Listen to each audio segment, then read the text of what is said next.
happening? What's going on? Okay, so you beat all those other sperm cells. You got into the egg and you come into the physical form. Yet many of us still seek validation or acceptance. The fact that you are already here in physical form is the number one reason why validation and acceptance are not required on this experience. They're not a necessity, not a requirement, and many people find themselves in a lot of pain seeking to be accepted or validated by other human beings that pretty much are clueless just like them. You know, the human experience, it's a beautiful thing and it's filled with so many booby traps.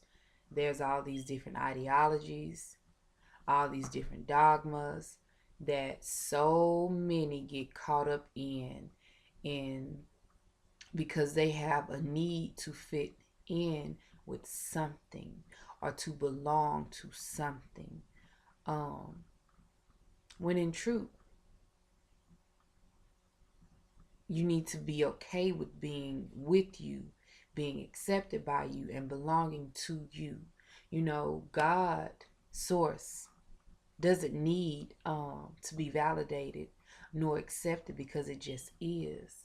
And with you being an expression of that, seeking that outside of yourself is really like spitting in your own face.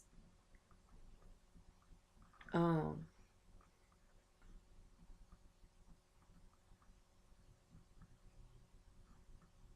so many people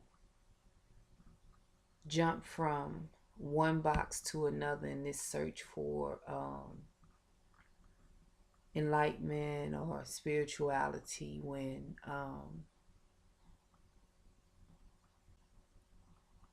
the only thing that you actually have to do is actually to come into you and fully accept you and all of you and what it is. The restrictions that we place on ourselves sometimes, they do more harm than good, because as a child, which is what we are and what we actually have to I won't say have to, um as a child, being carefree frees you up to actually get to know yourself, your likes and your dislikes.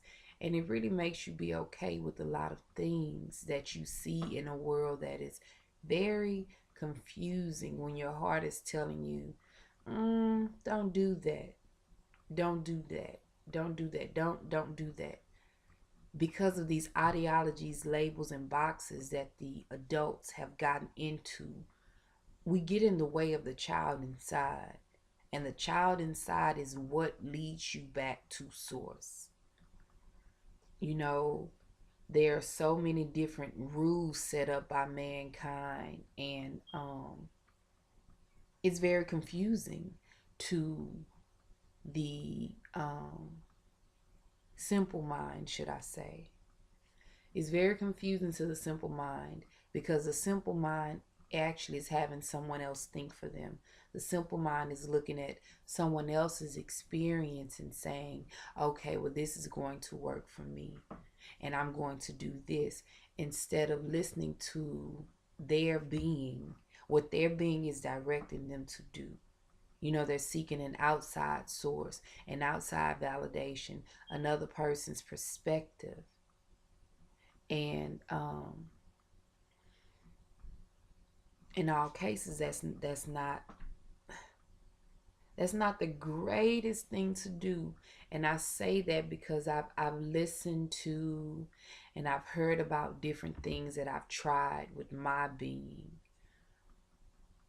When I picked up things outside of myself that I was not naturally led to do, but just excited at hearing the idea from someone else, I diminished. I diminished greatly. But when I actually focused on me again, things pick back up.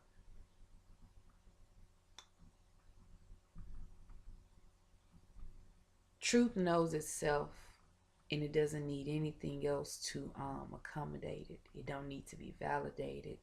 It don't need anything. It just needs to be recognized and heard and cut on inside of you.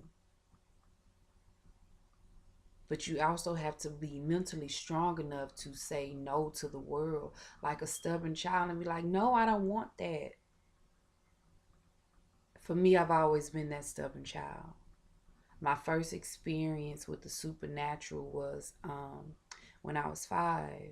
And the first pedophile that stuck his tongue in my mouth, the source inside of me let me know what I was. And ever since then, I've been on and popping. So I've looked at the world really like, y'all don't get it. And until I was older, 33 actually, did I start bumping into people that really could relate to what it was that I was saying. Because I was that stubborn child. I couldn't listen to the world. I won't listen to the world because the world does not know what's best for me. I only do. And I've learned these things through my personal experiences, not another person's perception, not another person's word.